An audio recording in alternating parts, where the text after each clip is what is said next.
please. Cheers. Thank you.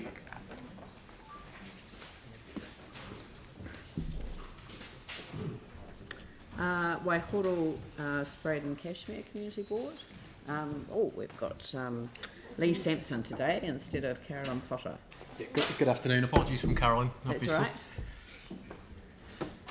This was also well debated on a local level, so I'll try and refine this as much as I can.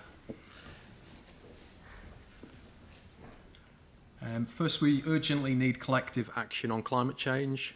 Our community board's vision is to advocate for this so that people can live safe, healthy, interesting and connected lives in an area that is clean, stable, with clean, stable waterways, healthy ecological corridors, attractive and usable green spaces and exciting and varied recreational opportunities.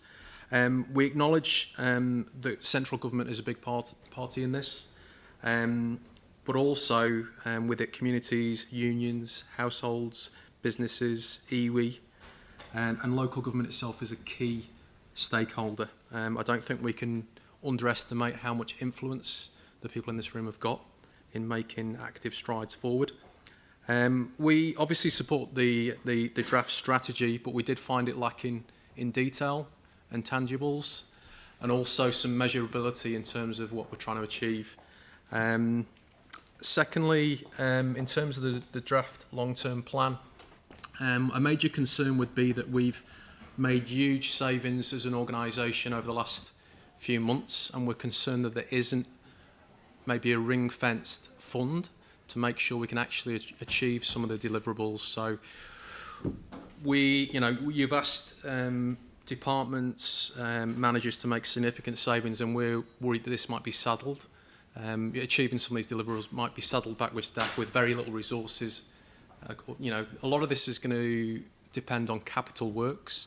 So we're, hopefully through the deliberations that happen at the moment with the long-term plan, you are setting aside ring-fence funds to deliver what we need to in terms of climate change.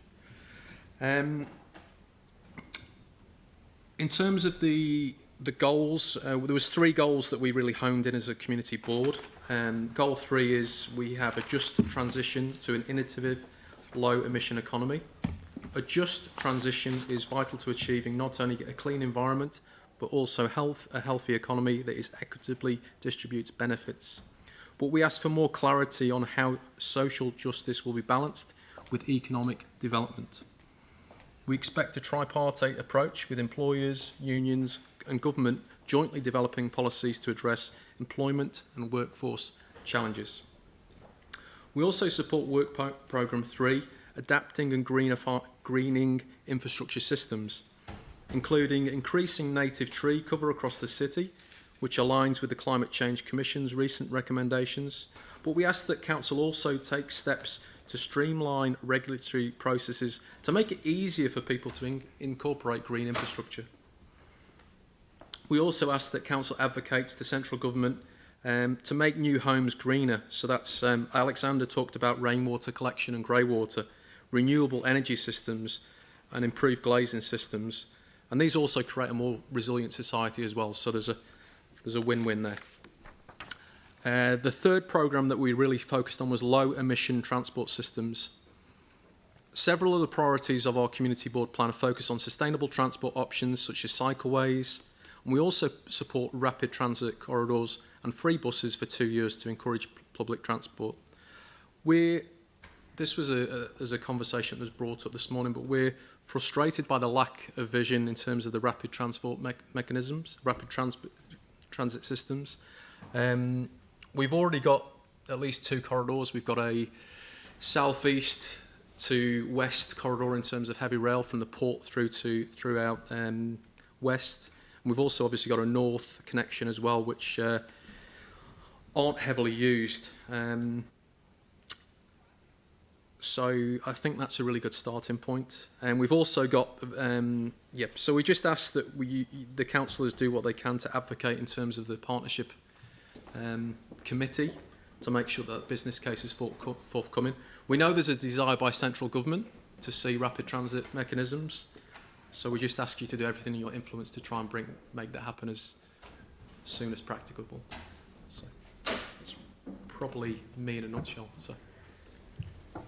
Very good. Thank you. Questions? Mike?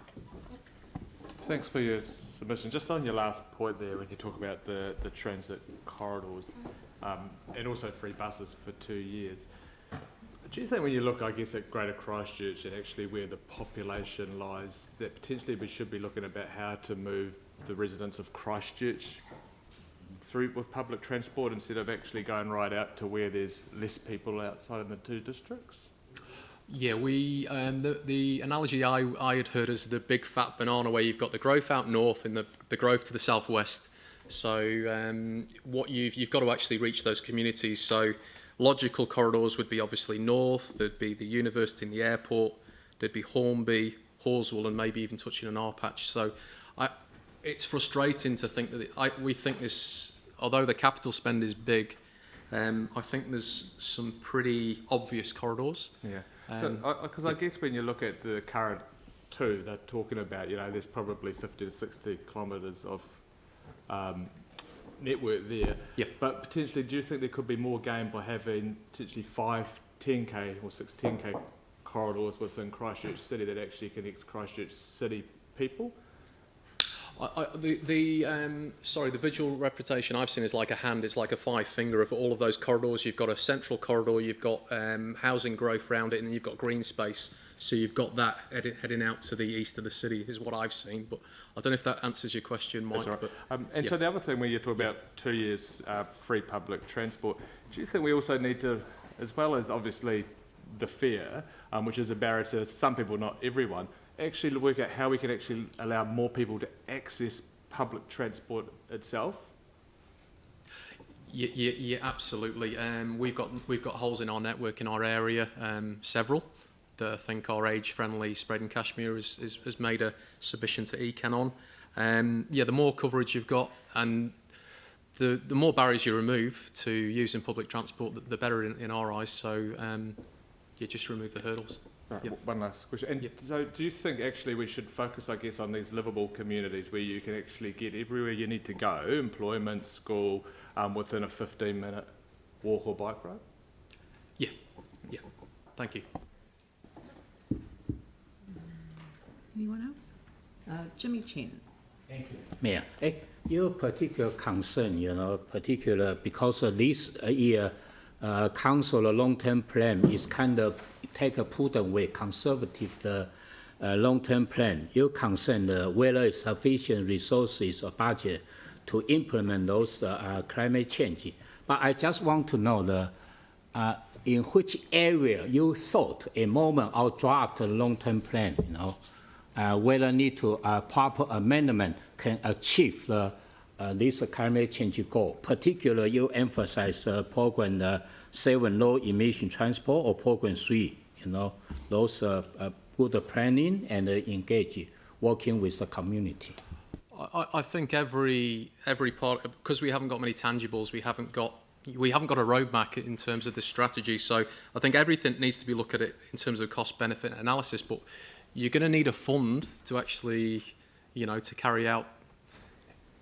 So that's my concern, that you've made operational savings, but you've got no separate standalone fund, whether that's for a heightened sustainability fund as such that you've had in the past. So unless you've got that, you're not going to be able to achieve anything. So it's all good in the world to have a strategy, but it's going to take hard capital to implement a lot of this. So I don't know which particular one, Councillor Chen, to be honest. Or I haven't got a specific because I haven't got the tangibles in front of me at the moment. So. Melanie. It hasn't been mentioned in the written submission, but do you think our board would support urban farming and home gardening I don't know if we should go into that as today. part of Program 10? Absolutely. I know our community board is, in terms of our Edible Garden Awards, Sustainability Awards, anything we can do in that space would be useful and helps with well-being. We know all of those things, so absolutely. Thank you. Thank you. Well, look, thank you very much, Lee. It's much appreciated that you were able to attend today to make the submission and to respond to questions. Thank you. Thank you for your time. Thank you. Thank you. The last one before the afternoon tea break is